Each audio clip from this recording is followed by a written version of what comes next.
ये पानी अगर ठहर गया तो सड़ जाएगा।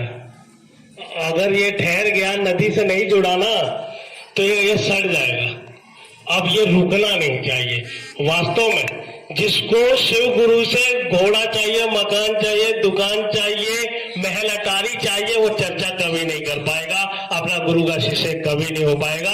और जिसको शिव चाहिए फिर तो वो रुक ही नहीं सकता। फिर तो ऐसे सैनिक तैयार हो जाते हैं। फिर ऐसे सैनिक तैयार होते हैं जो अपने गुरु के काम के लिए अपना सब कुछ निछावर करते हैं। और साहब ने वो बना दिया, साहब ने वो बना दिया। मैंने जीवात्मा उस परमात्मा की चर्चा करता हो, वो परमात्मा से कम नहीं होता है। यानी इस लायक हमको बनाया किसने? इस लायक हमको साहब हरिंद्रानंद जी ने बनाया। मैं तो कल कह रहा था, उनकी तस्वीर नहीं होते, नहीं मिले होते आप मुझे, तो मेरा होता क्या होता? मैं तो कहीं का नहीं रहता। तो साहब सबके अपनी अपनी वो है। हम मुझको लगा कि मेरे साहब देख के हंस रहे हैं। सबकी अपना अपनी नजरिया, जिसकी रही भावना जैसी। तो मेरे साहब ने गले से लगाकर कहा कि तू ये मत सोच कि तू ये सब कर रहा है, तू चिंता मत कर, सब महादेव कर रहे हैं, सब महादेव कर रहे हैं। तेरे भाग में था, कितनों के तो भाग में ही नहीं है शिव गुरु।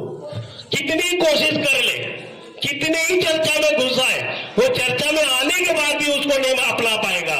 लेकिन तेरे भाग में है तो तू बहुत अच्छे कर्म करा होगा। तो मैं अपने दिल की बात बता रहा हूं कि मेरे कोई पिछले जन्म के अच्छे कर्म है कि महादेव ने मुझे अपना लिया है।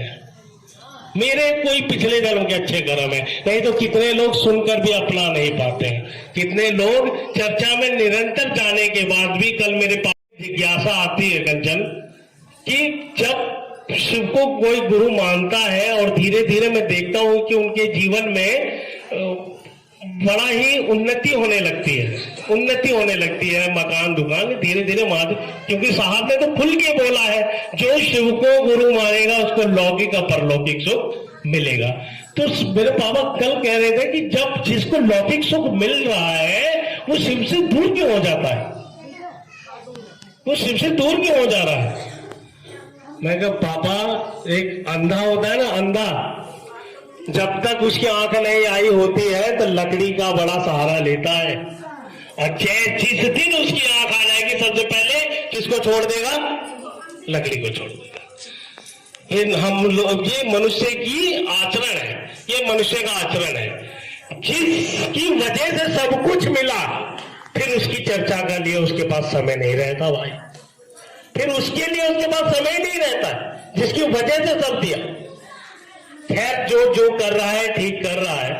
लेकिन मैं आज बहुत ही, मेरे यहाँ भी चर्चा रखी हुई है और फोन आ रहे थे, लेकिन मेरा मन ही नहीं करा जाने के लिए। मैं यहाँ आया था कि बस थोड़ी देर रुकूंगा और चला जाऊंगा, लेकिन मेरा मन ही नहीं करा उठने का। तो अब सैनिक तैयार है। अब जगह जगह ये जो जगह जगह बगिया बनाने की तैयारी अब होनी चाहिए। अब भी अगर नहीं हुआ तो ये पानी सड़ जाएगा, रुका हुआ पानी बेकार हो जाता। समझ रहे हैं ना? जो साहब हरिंद्रानंद जी ने ये शिव शिष्य परिवार की एक नदी चलाई है, इस नदी में जुड़ जाने का अब समय आ गया है। अब भाव में बहने का समय आ गया है। और फिर जीने का तो मजा ही कुछ और। वास्तविकता जो शिव गुरु को मानकर 3 नियम कर रहा है, वही बता सकता उसको आखिर मिल क्या रहा है। कितने लोग कह रहे हैं तुमको मिलता क्या है, लेकिन मैं क्या बताऊं मुझे क्या मिलता है। मुझे क्या मिलता है मैं आपको बता नहीं पाऊंगा। ये छोटी मोटी घोड़ा गाड़ी अटारी पटारी, ये तो कुछ नहीं है हमारे लिए, कुछ भी नहीं है। और अब इसकी इच्छा भी नहीं है। और अच्छा, इच्छा नहीं है तो सब दे भी रहे। इच्छा नहीं, बिन मांगे मोती मिले, मांगे मिले न भी। इच्छा नहीं तो सब दे रहे हैं। मैं कल मम्मी से ये बात कह ही रहा था। मैं मम्मी एक बात बताओ कि मेहता जी जबरदस्ती मुझको शिव को गुरु से जोड़े। मेहता जी हमको होटल में ले गए। पहले मुझे शिव की राह पर मेहता जी ने जबरदस्ती जोड़ा। शराबी कबाबी, ये तो सबको पता है कि बड़ा ही लिच्चड़ आदमी था मैं, बड़ा ही लिच्चड़। मेहता जी ने जोड़ा, फिर मेरी मम्मी तो बहुत परेशान। तो फिर मेहता जी ने होटल में जहाँ साहब रुके थे, फिर साहब के आगे मेरी माँ रोने लगी। मैं था और अभी एक बहन के बराबर एक ममता गुरु बहन थी, वो बेचारी चली गई। हम दोनों भाई बहन साहब से मिलने गए और मेरी माँ जब रो के साहब से बोली तो साहब ने कहा तेरी घोषणा आज मैं दोबारा करता हूँ। जब उन्होंने वहां घोषणा करी, उस दिन के बाद से मैं देख रहा था कि मेरा आचरण बदलने लगा। मैं देख रहा मेरा आचरण बदलने लगा। अब पहले और अब अगर साहब ना मिले होते तो मेरा क्या होता? क्या मैं अपना परिवार भी नहीं पाल पाता? मैं अब तो समझ रहा हूं, मैं परिवार भी नहीं पाल पाता। वो सद्बुद्धि नहीं होती कि कैसे माँ बाप के साथ रहा जाता है, कैसे पत्नी के साथ रहा जाता है, कैसे बच्चों के साथ रहा जाता है। ये सद्बुद्धि है भी नहीं अब लोगों में, है भी नहीं। कल ही मैं देख रहा था एक बेटा अपनी माँ को लात मार मार के बाहर कर रहा था, लात मार मार के। सद्बुद्धि बची नहीं है लोगों के पास, सद्बुद्धि नहीं बची। परसों समाचार मैंने गुरु बहना मैंने पढ़ा, एक माँ ने अपने बेटे से विवाह कर लिया भोलेनाथ। सद्बुद्धि नहीं बची अब लोगों में। इसलिए गुरु की आवश्यकता है कि जीवन जीने की कला मेरा गुरु सिखाता है। इसीलिए अपने बच्चों को तो हमेशा अपने गुरु के सानिध्य में रखना चाहिए कि कहीं वो इस संगत में ना पड़ जाए जैसा समाज हो रहा है। और इससे भी बुरा होने वाला है समाज। अब इससे बुरा क्या होगा कि माँ बेटी से शादी कर रही है, इससे बुरा कहां जाओगे? अब कलयुग है ना भाई, यानी बहुत बुरी स्थिति होने वाली है। और साहब ने तो बोला कि जो मेरे शिव को पकड़ के चलेगा उसका मेरा शिव संभाले रखेगा, जो मेरे शिव को पकड़ के चलेगा। और रही बात यह कि आप लोगों को हमारे तरफ भी खूब मेहनत करनी चाहिए, बहुत मेहनत करनी चाहिए हमारी तरफ। हमारे यहाँ अभी भी लोग घोड़ा, मकान, दुकान, बेटी का ब्याह और यही मांगते फिर रहे।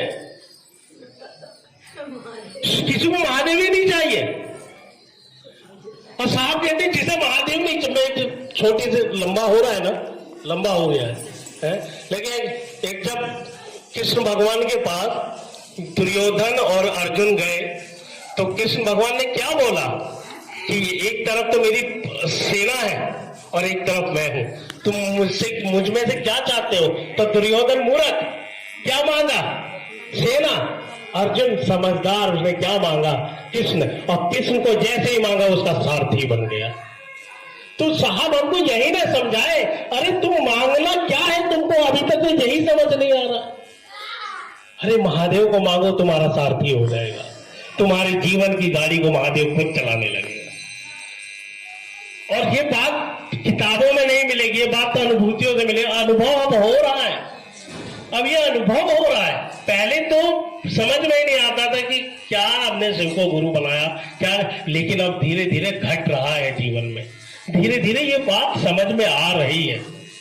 और वास्तव में साहब ने वो किसी किताब और शास्त्र की जरूरत ही नहीं, अगर तुम्हारा गुरु शिव है तो सब